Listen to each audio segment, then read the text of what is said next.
জয় জয় দেব, জয় জয় পদ্মাবতী।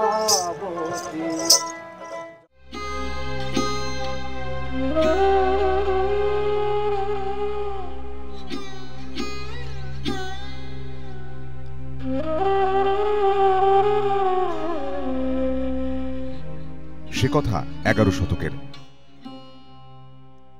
বৈষ্ণব কবি জয়দেবের হাত থেকে ছিটকে উঠছে পাখোয়াজের বোল, আর তার তালে তালে দুলে উঠছে দেবদাসী পদ্মাবতীর শরীর। কবি জয়দেবের চোখ দুটি নিবদ্ধ পদ্মার পায়ে, সেই পা নাচের আলপনা এঁকে দিচ্ছে প্রাচীন পৃথিবীতে।